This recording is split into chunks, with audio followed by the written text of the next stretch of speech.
Selamu alaikum wa rahmetullahi wa barakatuh. Të nderuar miqtë e emisionit Rruga drejt Allahut. Takohemi në këtë studio të re, në një cikël të ri në rrugën tonë drejt Allahut. Rruga drejt Allahut është e gjatë dhe gjithmonë do të kemi nevojë për këshilla, ndriçime dhe udhëzime. Si gjithmonë, në këtë udhë që kemi nisur, do të kemi bashkëudhëtarin ton, Hoxhën e nderuar Enis Rama. Në emrin tuaj më lejoni të uroj mirëseardhjen. Hoxhë, mirëseardhët. Mirëseardhje, Allah shpëlbeft. Allah nderoft. Vëllezër dhe motra, në këtë cikël të ri do të kemi parasysh një temë krejt tjetër. Mënyrën se si do të sillemi ne me të tjerët në rrugën drejt Allahut. E nisim ciklin ton të ri me temën e moralit. Cili është morali? Cili është ai moral që ne duhet të përzgjedhim në këtë kohë kur kanë ndryshuar peshorët? Peshorët kanë marrë drejtime të kundërta. Nga ku buron? Cila është garancia e moralit që ne duhet të mbishemi në rrugën tonë drejt Allahut? Këto pyetje dhe të tjera se si kanë ecur të para tanë me moralin e tyre në rrugën drejt Allahut, i vazhdojmë me Hoxhën në bisedën tonë. Hoxhë, mbasrum mirëseardhjen. Jemi në ciklin e ri të emisionit Rruga drejt Allahut me një studio të re. E kemi nisur dhe vendosëm të flasim për moralin. Nga duhet burë morali jonë? Lutë kjo pyetja e parë, Hoxhë, mbas mirëseardhjes. Bismillahirrahmanirrahim. Allah në falenderojmë për gjithat mira që në ka dhenë. Lusim Allah të në bënd nga të ti falenderues. Në salavatat, bekimet e Zotit qofshim i Muhammedin sallallahu alaihi wasallam, familjen e tij, shokët dhe të gjithë ata që ndjekin këtë rrugë deri në ditën e fundit të kësaj bote. Amin. Tema që po e trajtojmë sonte të sbashku dhe nderuar, mendoj që është një temë që përbën një krizë globale dhe që njerëzit nuk kanë qenë asnjëherë më në krizë për ndonjë gjë se që janë sot përballë kësaj teme. Në anën tjetër, përpjekjet për të kaluar këtë krizë ose janë drejtim të gabuar, ose janë shumë të vogla të zbehta e që të gjitha këto shqetësojnë në masë të madhe çdo njeri i cili e din vlerën e madhe të kësaj teme.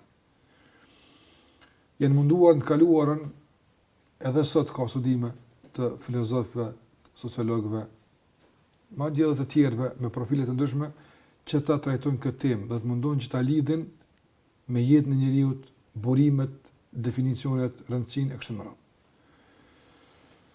Ne padyshim se nuk mundem të gjitha këto të trajtojmë tash. Definicionin e grekëve të vjetër, romakëve, bashkohorëve, si e kuptojnë ata moralin e kështu me radhë, por dua të them se një gjë është e qartë, se të gjitha trajtimet që janë bërë kësaj teme, apo kanë ardhur pothuajse deri te një përfundim i rëndësishëm se morali i njeriut, veprimet e tij të jashtme, sjellja e tij buron nga bindja e brendshme. Ajo që e menaxhon moralin e njeriut është ajo çfarë ai realisht beson.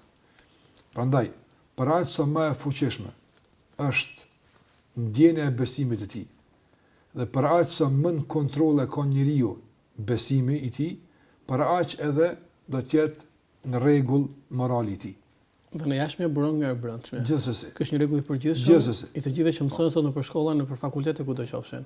Edhe pse normalisht tash trajtimet bashkëkohore e kanë materializuar në mos të madhe këtë gjë për t'u përshtatur pragmatizmeve të tyre. Apo se fatkeqësisht sot morali më tepër është interes se që është vlerë.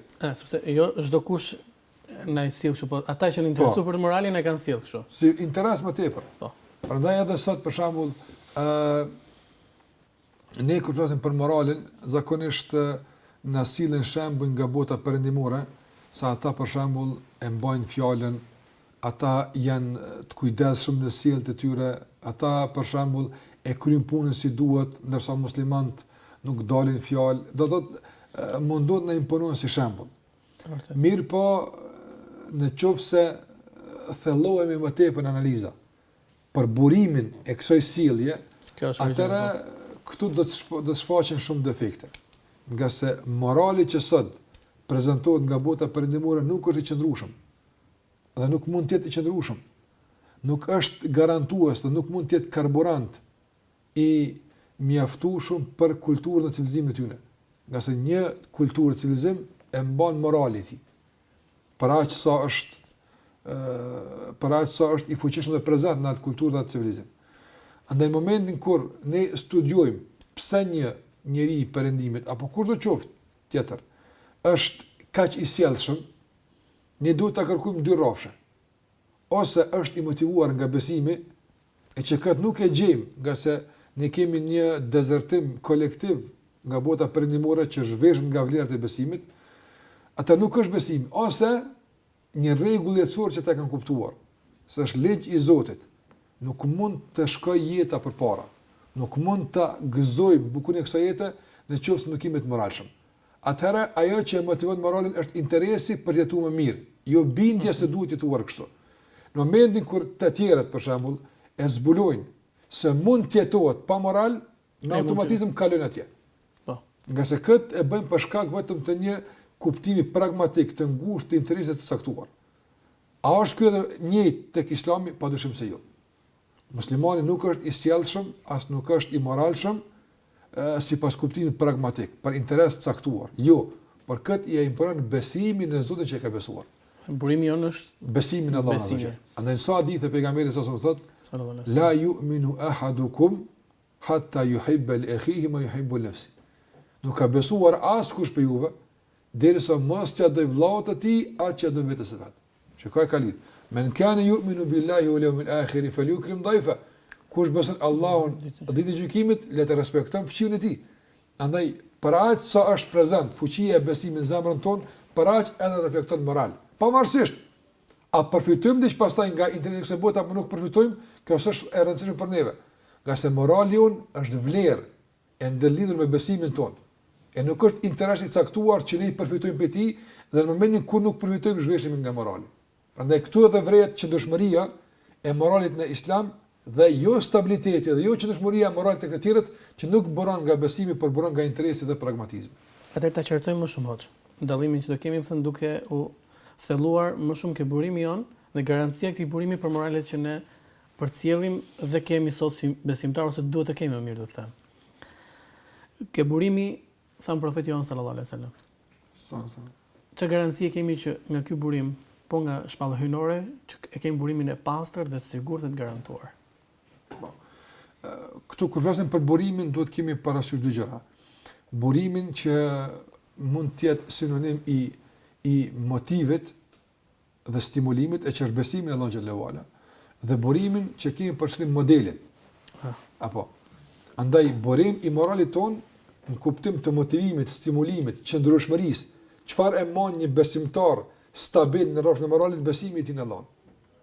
Pastaj modeli i këtij morali është Muhamedi sallallahu alaihi wasallam. Sallallahu alaihi wasallam thotë: "Laqad kana lakum fi rasulillahi uswatun hasana liman kana yarju Allah wal yawm al akhir." Shikoj, se ka lidhur këtë sun Ahzab, Allahu xhallahu ala thotë: "Ju e keni modelin më të mirë dhe shëmbëltyrën më të përkryer në të dërguarin e juaj. Për kënd vlen ky model për atë që e shpreson Zotin në ditën e gjykimit. E ka lidhur me besim. Andaj ai që e ka rregulluar moralin e tij me besim, domosdoshmërisht si model praktik të këtij morali duhet të ketë pejgamberi sallallahu alaihi wasallam. Kjo është e para që na obligon neve dhe na garanton se pejgamberi sallallahu alaihi wasallam është modeli i përkryer dhe garanton stabilitet në këtë rrafsh, është ky ajet. Gjithashtu, ajo që shton kët është ajeti në surën Qalam, ku Allahu xhallahu ala thot: "Wa innaka la'ala khuluqin 'azim." Allahu azza wa jall gjykon për pejgamberin sallallahu alaihi wasallam. Dhe kjo është gjykim që nuk anulohet më. Nuk shkon në shkallë të dytë e të tretë. Nuk ka apel në këtë gjykim. Mbetet gjykim i përjetshëm, mbetet gjykim i pakontestueshëm, nuk anulohet nga askush, nga se këtë vule i dha Zoti i gjithësisë. Dhe tha, me të vërtetë ti në shkallën më të lartë, në piedestalin më të lartë të moralit. Prandaj, çfarë ne kupton kjo?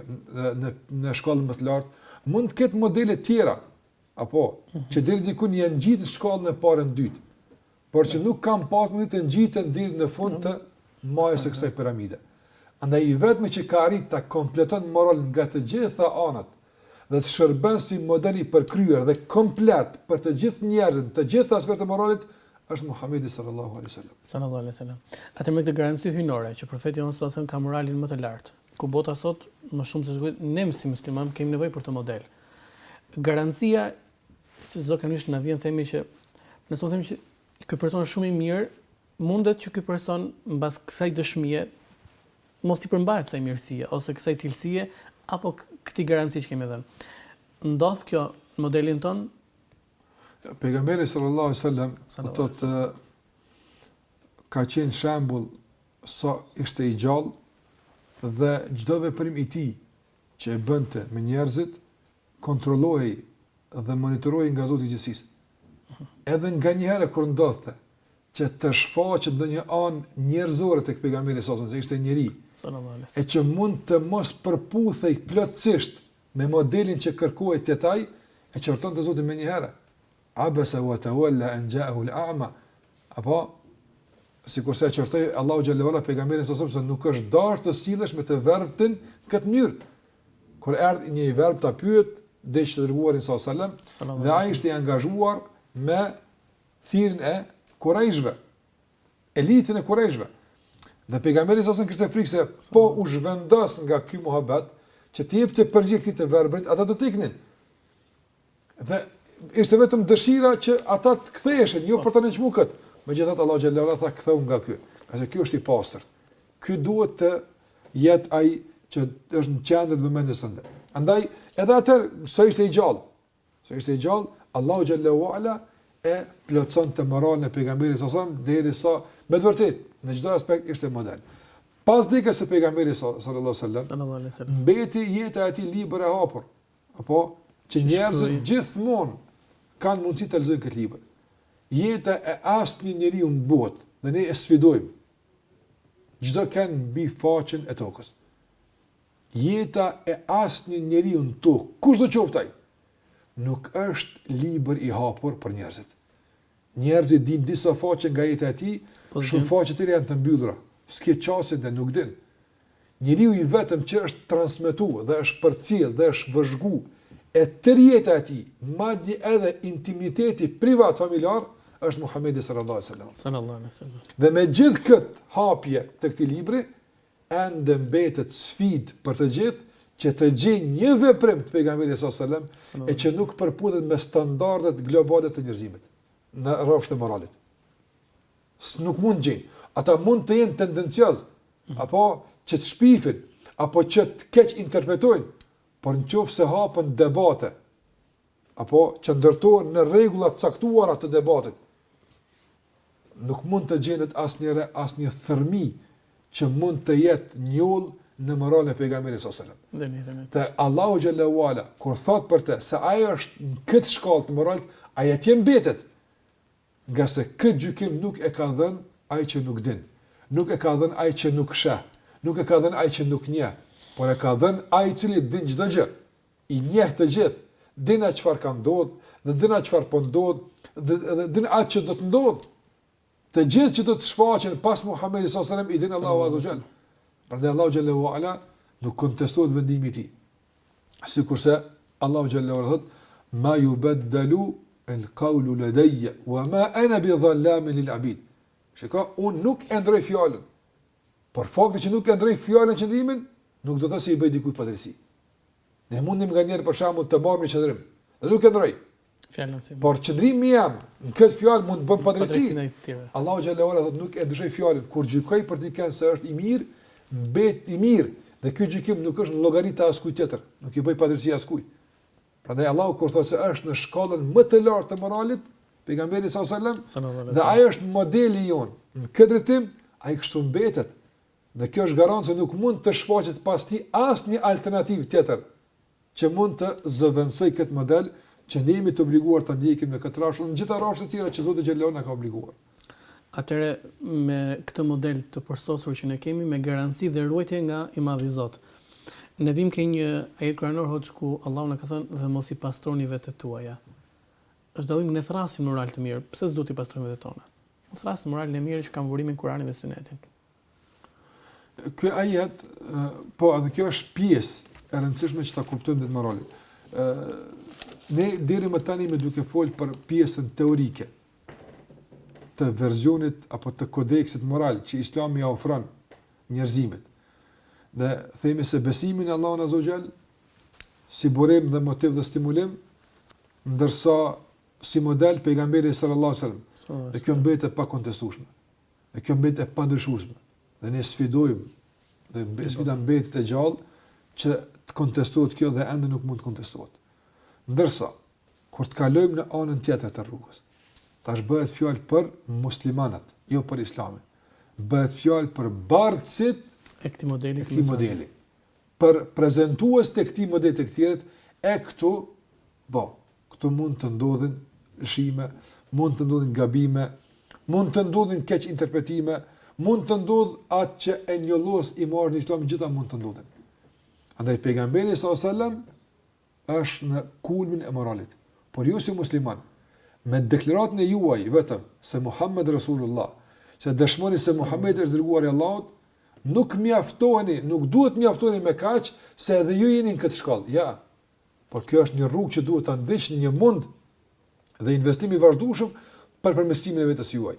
Por veç fakti se ne i përkasim kësaj feje, ne besojmë në Allahun, ne besojmë pejgamberin sallallahu alajhi wasallam, kjo nuk u alen juve apo që ndiheni më superior ndaj tyre në këtë drejtim. Andaj fala tuzaku anfusakum huwa a'lamu biman ittaqa. Sur Najm Allahu xhallahu ala thot, mos u deklaroni para njerëzve të pastër. Mos u shtirni të tillë. Mos thuani se unë jam më i miri këtu. Apo por dini se Allahu e din më së miri kush nga ju është i devotshëm.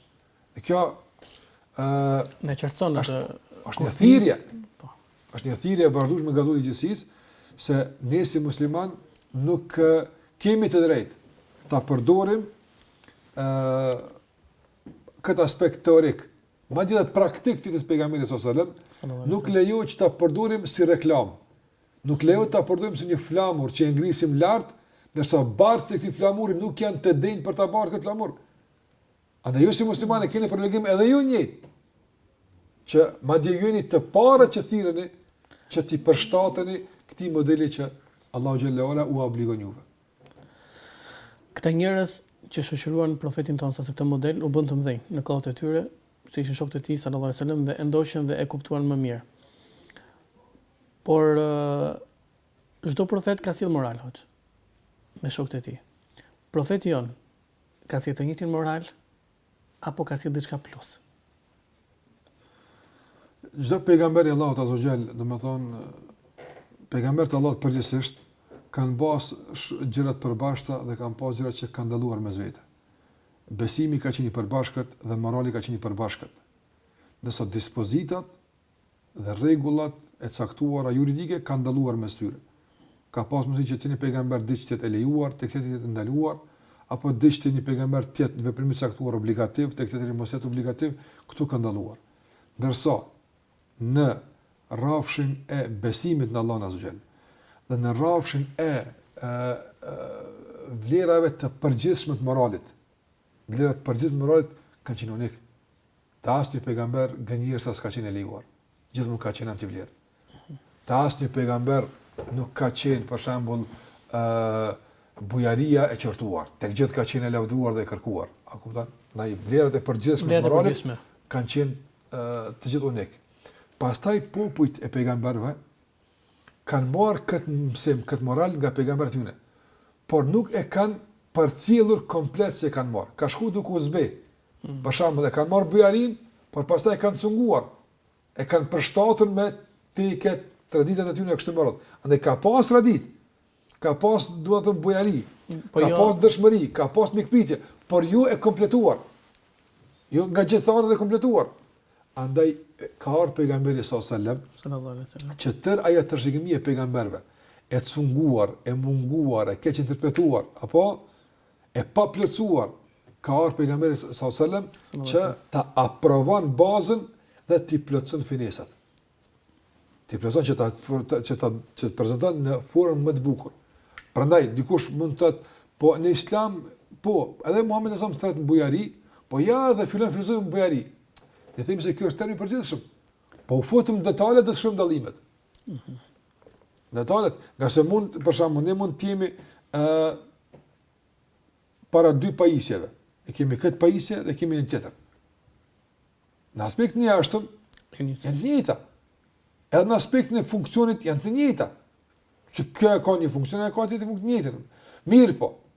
Kur të futemi në detale, kjo punon më shpejt apo kjo ta plotson punën më shpejt, kjo i ka të programe, kjo e bën të veçantë, kjo ngri çmimin.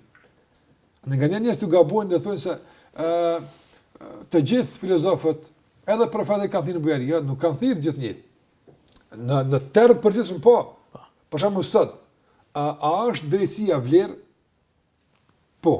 Vërtet. Të gjithë njerëzit thrasin vlerë. Dum të drejtë. Në drejtë. Mirë po, kur futen në detale për ta zbërthyr këtë drejtësi, të shpesh tek disa njerëz del pa drejtësia e çfarë kërkon ai. Edhe pse e kërkon ai më drejtësisë. Prandaj edhe nganjëherë mund të jetë të arabët e vjetër për shembull. Në kohën e pejgamberit sallallahu alajhi wasallam. Trimëria është vlerë. Guximi është vlerë. Mirë po, a e kanë interpretu praktikisht si duhet arabët këtë? Ka pas shpesh edhe dëmën këtë rafë. Ata, për shembull, nga trimëria e madhe që e kanë pas, dhe nga gatishmëria për luftë, ose gjithmonë janë bogati për luftë, nga se kanë jetu për të luftu, me fiqe të tjera. Ata çfarë kanë bërë? Vajzat i kanë vorosur për së gjalli. Në emër të çkafit, kasi kjo vajzë ushqihet dhe mbesh ballet kat, kjo s'ban luftë. Çka duhet? Një vajzë që nuk është frikacake, mund ta merr turp, mund ta merr fytyrën, çnderohet dikon, apo më mirë ta vroj sorte. Shikoj ku ka dikuarit këtëri, ka filluar me të kalu kufirin ato. A në nganjëre, për shembull, guximi mund të kalon në mendimëllësi. Nganjëre, për shembull, bujaria mund të kalon në teprim. Në shpërdorim. Mund të kalon nga në shpërdorim. A në çfarë ka ndodhur pejgamberi? Ka orë që atë që ka qenë munguar të plotson, ndërsa atë që ka qenë e tepruar të rregullon. Atë kjo na qartëson hadithin që jam dërguar për plotësimin e moraleve. Për këtë ka pejgamberi. To mëson njerëzve ku është mungu, duhet ta plotësoni. E keni tepruar këtë? Ja, kjo është i takon këtij emërtimi, nuk ka të bëjë me këtë. Kjo nuk mund të jetë bujari. Ose kjo nuk mund të jetë kjo guzim. Kjo nuk mund të jetë drejtësi. E pse ju keni martuar? Ja. Kjo i takon këtij kanali apo këtij sektori.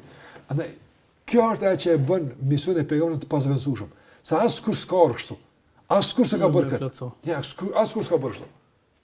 Dhe ti e merr për shembull një përkufizim ose koncept të një vlere të moralit për shembull që e ka promovu pejgamberi sallallahu alajhi wasallam, e gjën që çdo shkruan e saj është e artë. Nuk ka as çfarë shtos, as çfarë mungosh, asgjë. Mbetet standardi pa ndryshuar ditën e gjykimit. Për sa të gjithë tjerë mund ndryshohet. Në sa filozofë kemi bëmë që kanore kanë vendosur një koncept saktuar, kualitetet e ka rënuar, kështu më radhë ai ka plotësuar, përsa mbetet pejgamberi ai që ka plotësuar dhe çdo plotësim mas pejgamberit është te kalim kufish ato. E vërtet ndoshta kjo e qartëson ato që thatë që në fillim thotë që në shumë të perëndimit thrasin që kanë morale të mira, ndoshta kjo është për interes apo për diçka tjetër, nëse do kthehemi në rregullat e fesë tonë, do gjejmë që vërtet aty i kemi të plota. Përveç pjesës dobishme që mund të kesh në bazë shoqërisë, po nga ajo ku buron del më pastër dhe më plot si moral. Është më sinqert si moral. Edhe pse kemi ato dallimet e plotësimit apo jo. Padyshim. Mirë. Në një nga fjalimet e tu kam dëgjuar që Ibn Taymija është nga dietar tan të njohur që gjithmonë jemi referuar në konceptet e tij të qartësimit të shembujve të kuranore dhe profetike, thua në një shprehje që ndoshta një nga shprehjet që Ibn Taymija nuk e ka qelluar për kohën tonë, është se muslimanët ndonjëherë ftojnë në të mirën dhe shohin të tjerë që janë imoral, por ata do të jenë më shumë se të tjerët. Dhe sikur në kohën tonë kemi çështë zbet këtë edhe. Sa e kuptoj, është për qëllim thënia e Ibn Taymijës rahimahullah se çdo e mirë që është tek tjerët, tek muslimanët është edhe më tepër. Dhe më e plot, po. Dhe më e plot. Dhe çdo e keq që është tek muslimanët tek tjerët është më shumë dhe më e shfaqur. Kjo gjithmonë është kështu. Gjithmonë është kështu. Edhe sot unë besoj që është kështu. Mirë, po ku është një dallim? Është se sot ne si musliman aspektet tona të mira nuk dimë ti prezantojmë, sikur dinë të tjerët. Ata dinë të jenë më të zëshëm, më reprezentativ të mirave të tyre. Ose ne për shembull mund të kesh të mira dhe ai pari që janë të mira tu jam unë. Vllajt, ai që duhet më ndihmu që ti je apo kjo na bën neve që mos na i shohin të mirat tona. Nëse ne ja luftojmë një të mirat, nuk e ndihmojnë. Nëse ata të tjerë për shembull ne vrim nganjëherë, bëjnë hero dikan kur shikosh s'ka qenë asgjë tek e fundit. Ka qenë ndoshta në ku e diun, në kalorës dikon ose ka bërë diçka, e gjen se kanë bërë trima legjende pa përsëritur e ku e di. E ngritin. Ne kemi të atil. Po në mungon reklamimi atëre. Po kemi na, për shembull ne kemi dietar që me të vërtetë janë me gjitha kriteret janë dietar të kalibrit të mëdhenj. Shqiptar kemi. Ne shkojmë atë i fikum, nuk i flasim apo nuk i prezantojmë, nuk i afirmojmë kështu më radh. Andaj dua të them që kemi shumë mira ne. Por ne nuk dimë të prezantojmë ato. Dhe në anë tjetër, të këqijat tona, të metat tona që i kemi ne si musliman. Apo galin e prezantimit tyne kanë tjerët. Apo do me atë makineri që ata e rrisin një vlerë të vogël të tyre bëjnë të madhe, me një makineri një të keqe tonë të vogël e bëjnë shumë të madhe. Nga sa tash më kallëpën e kanë për këtë çështje. Dhe ne si musliman, edhe në këtë rafsh u vërtetojmë nga njëra atë çfarë ata thonë. Me sjelljet tona, me pakujdesinë tonë kështu më radh. Për shembull, a ka ndodhur që ata na prezantojnë si të egër, si njerëz që nuk janë komunikativ, njerëz që nuk dhunshëm, nuk mund të bisedosh me të, apo për herë kështu. Kështu i prezantojmë ne. Ne nuk kemi kështu. Tjetër janë edhe më të dhunshëm. Asa shikoj sot në botë për shembull. Kush ushtron dhunë? Padrejësia kështu më radh. Dhe kjo etiketë u ngjitet muslimanëve.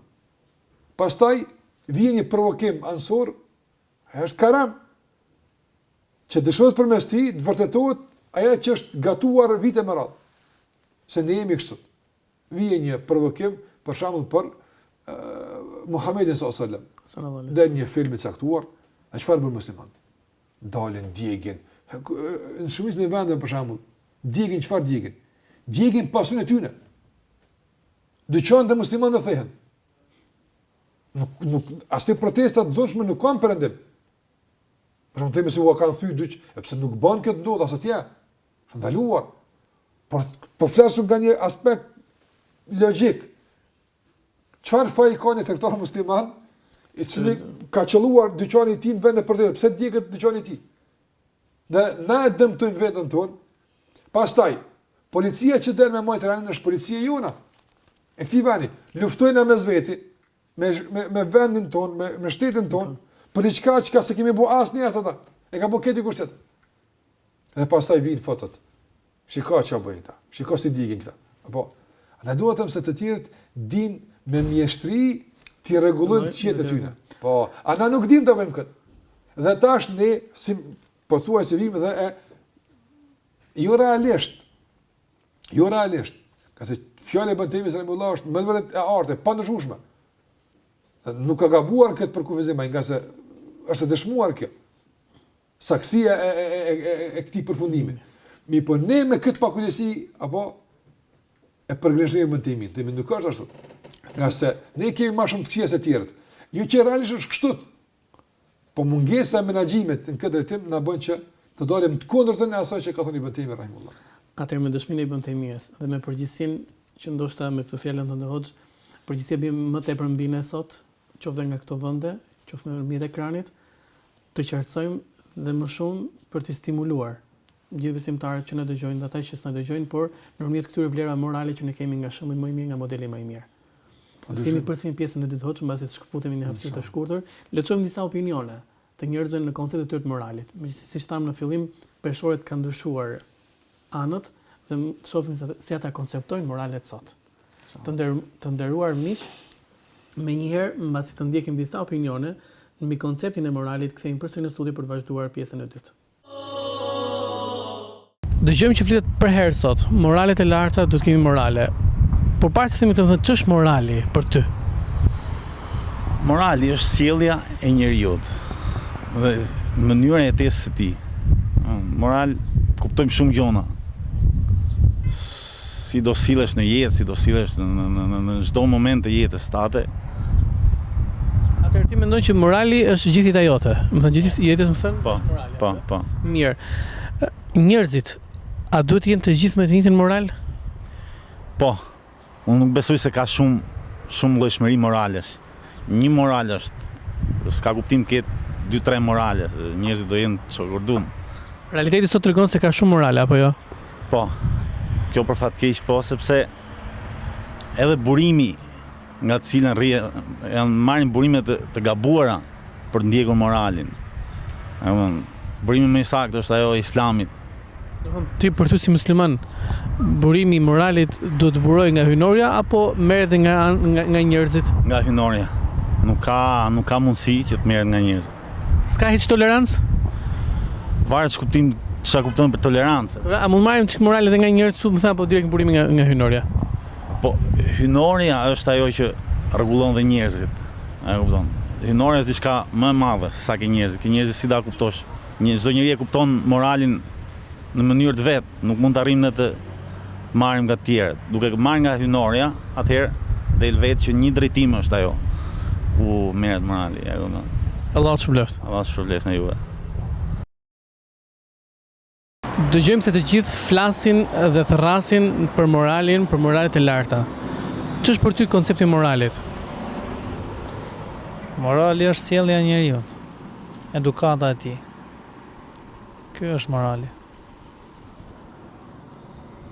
A janë të njëjtë njerëzit në të sjellje, në të edukat? Jo, nuk mendoj që janë të njëjtë, sepse njerëzit ndryshojnë sipas kulturave, vendeve ku jetojnë. Kështu që nuk janë të njëjtë. A duhet të jenë të njëjtë? Po faktikisht duhet të jetë i njëjtë morali, sepse një moral kërkohet. Edhe morali një është. Por fatkeqësisht sot po ka, sidomos në kohët e sotme, morali, domethënë po i thuhet moral atij që s'është moral, faktikisht. Dhe të gjithë flasin për moralin sot. Mirë po janë të njëjtë. Dikush quan moral diçka tjetër, dikush diçka tjetër. Morali një është faktikisht. Ai sa mund të them për shembull diçka. Nëse në një popull immoraliteti është i keq, ndërsa në një popull tjetër mund të quhet një bashkëtesë dhe është kulturë, është moral apo jo? Kjo për këtë po flas domethënë. Që njerëzit sot po quajnë moral diçka që më përpara ishte immoralitet. Dhe brezat e tanishëm domethënë, po të zgjohesh dikush që ka vdek me kohë do të habitesh e do të njifte burrat nga gratë për shkak. Mirë po, inshallah do ndryshojë kjo punë. Amin. Sipas teje si besimtar, pse duhet të jenë njerëzit të njëjtë në një moral? Njerëzit duhet të jenë të njëjtë sepse njerëzit kanë vetëm një Zot. Ai i ka krijuar. Ai është një i vetëm. Dhe rruga për ke Zoti është një, nuk mund të jenë dy. Edhe Zoti kërkon njerëzit me moral, me edukat, për kjo është orientimi hyjnor. Normalisht Zoti ka zgjedh një moral, një edukat, një sjellje, dhe shembull për këtë ka sjell profetin Muhammed alayhis salam. Dhe ky është morali. Ky është morali jon apo shembulli ynë, domethënë, i Islamit, i muslimanëve. Ne nëse do flasim për moral, ky është ai përkufizimi i moralit që ne kemi. Allahu shpëlboft. Dëgjojmë që njerëzit flasin për moralin dhe thrasin për moral. Ti si koncepton moralin? Morali është shtylla bazë e njeriut. Pa moral njeriu mund ta quajmë edhe kafsha është më mirë kur njeriu s'ka moral. Ka thënë pejgamberi alayhis salam, kur s'ke turp vepro çka dëshirosh. Është një fjalë njerëzit ndoshta mund ta quajnë diçka është një fjalë shumë e madhe. Më thënë sipas asaj që më thuaj që morali është më kryesisht turpi. Robi më thënë duhet të ketë turp me këtë fjalë madhështore të profetit sallallahu alaihi wasallam. Mirë, a janë njerëzit të njëjtë në morale sot? Morali po humb dita ditës, po shkon drejt degradimit. Dhe kjo arsye madhore dhe kryesore është se njerëzit po ushqehen vetëm nga ana fizike, epshore, jo shpirtërore. Mirë. Ku mendoni se do të marrin burimet e moralit? Në të gjithë historinë e njerëzimit, unë paktën flas për qytetin ku unë rri, ku është formuar qyteti i parë që është formuar në Tiranë, e para është ndërtuar xhamia. Pastaj janë ndërtuar një shkollë, pastaj një institucion tjetër, por baza ka qenë xhamia për ta drejtuar njeriu në një moral të mirë, që të jetë i mirë edhe për shoqërinë. Nuk është xhamia thjesht ta shohim xhami, ajo është burimi i moralit njeriu. Allah shpëleft. Allah shpëleft ju. Asalamu alaykum. Të nderuar miq, kemi ardhur në studio, jemi në emisionin për moralin, në emisionin Rruga drejt Allahut. Në pjesën e dytë, mbasi ndoqëm disa kuptime të moralit nga miqtan në terren, kthehemi me Hoxhën. Hoxh, jemi kthyer në pjesën e dytë, mbasi folim për burimin, garancinë dhe ruajtjen e kësaj garancie të burimit.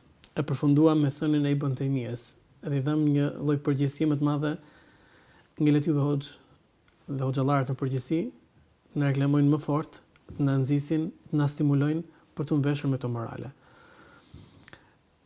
Definicionet teorike besoj se kemi dëgjuar disa herë. Do duhet të futem në definicione praktike Hoxh. Edhe Kur'ani dhe Suneti e pejgamberit sallallahu alaihi wasallam. Po dhe fjalët e dietarëve përmbajnë për kufizim praktik të moralit. Nëse tek e fundit kjo është ajo që kërkohet, nëse çfarë kuptimi ka morali teorik ta mësojmë, ndërsa nuk kemi zbërthim praktik. Në shpesh është përkufizuar morali me një njësi të tij. Nga sa është tërsi, vlerash të shumta që duhet me to të pajiset njeriu. Nganjëherë është përkufizuar morali duke përzgjedhur nga kjo tërsi një njësi. Për të regës edhe kjo moral mos e harro. Edhe kjo është moral mos e harro. Ka njerëz nganjëherë ose mjaftohen me tërsinë, ose mjaftohen me selektimin nga tërësia. Andaj vjen shariati i përkujton, mos harros edhe kjo është, nuk ka vetëm kjo. Edhe ajo është, nuk ka vetëm kjo tjetër që ti e duke bërë kështu më radh. Nga përkufizimet ndoshta më përmbledhën këtë temë të përkufizim që e kanë thënë shumë nga dietarët. Ka thënë edhe Hasan al-Basri rahimullah dhe disa të tjerë kanë thënë huwa badlun nada wa kaful adha. Shumë shkurt.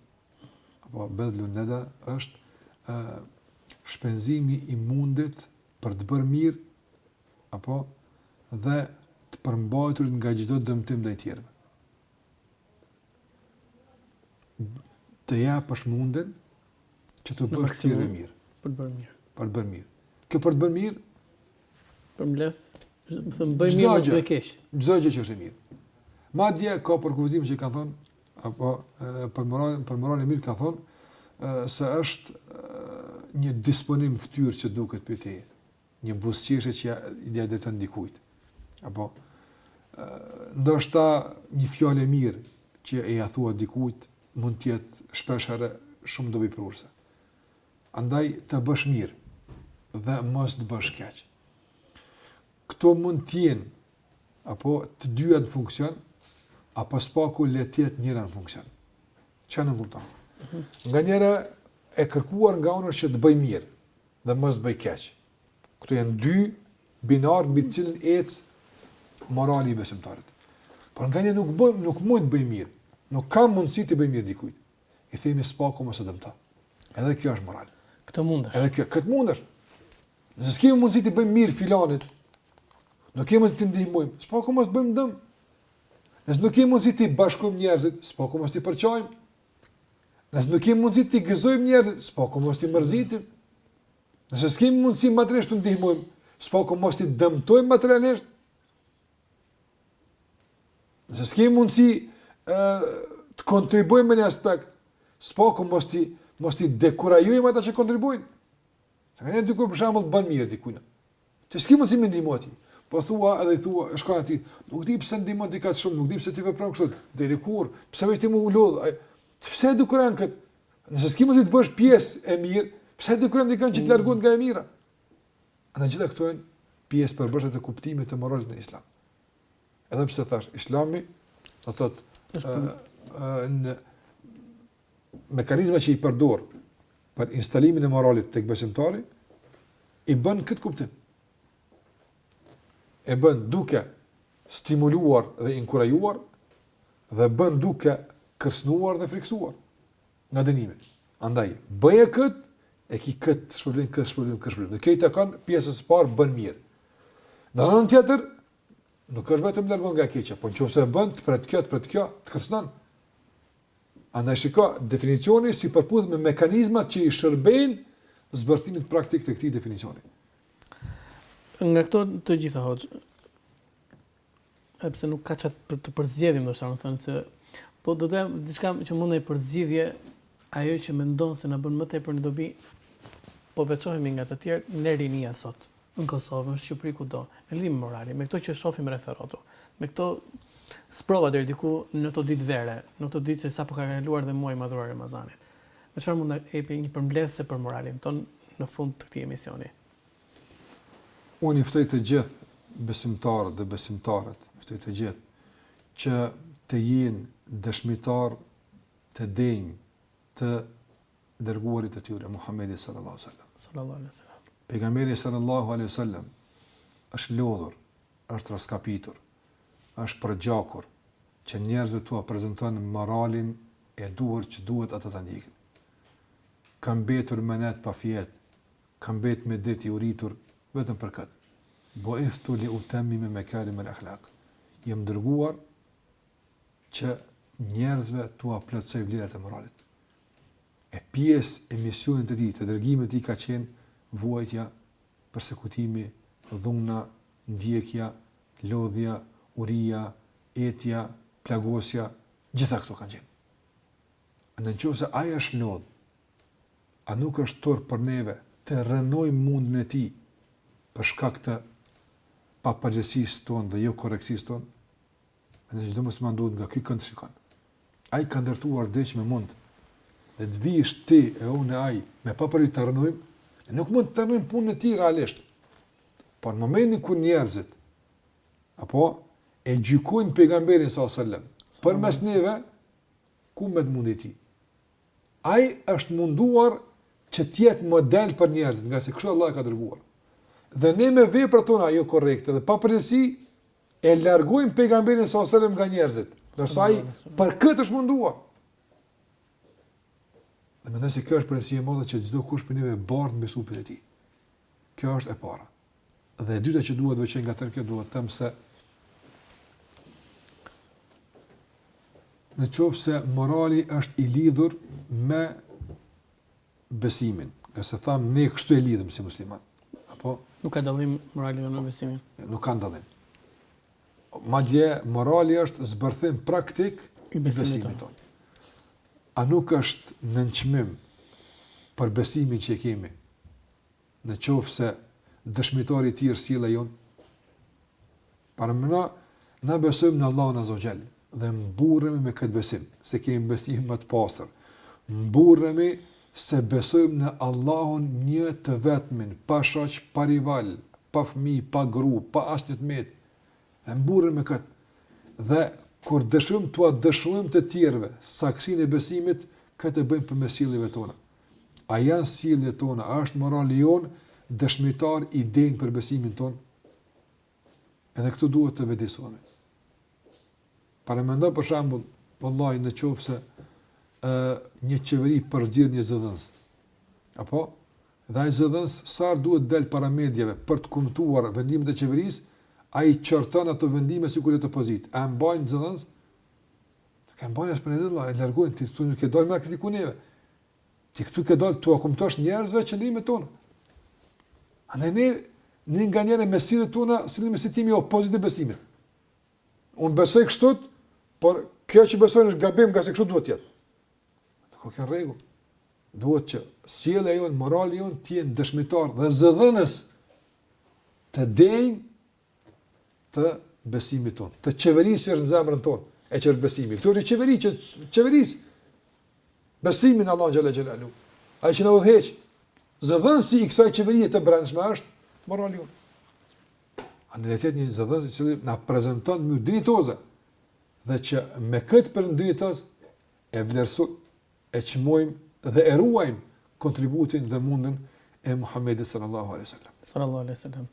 Allah nderoft hoxh me këtë këshill. Zoti i shpërblet. Për qëndrueshmëtar të modelit më të mirë të njerëzimit, për qëndrueshmëtar të besimit ton, e mbyllim emisionin e parë të ciklit të ri që kemi nisur në rrugën drejt Allahut. Allahu shpërblet. Allah shpërblet Zoti ju, Hoxh. nderoft. Amin dhe juve. Të nderuar miq, me këshillën e fundit të emisionit tonë të parë, në këto ditë të fundit të kësaj vere, e përsërisim edhe një herë fjalën e Hoxhës. Të kemi kujdes për të qenë dëshmitar të denj, të modelit që ne përfaqësojmë, modelit të profetit të fundit të njerëzimit dhe dëshmitar të denj të besimit që pretendojmë. Me moralet tona të kemi kujdes. Deri në emisionin tjetër, qofshin kujdesin e Allahut xhaleshanehu. Assalamu alaikum wa rahmatullahi wa barakatuh.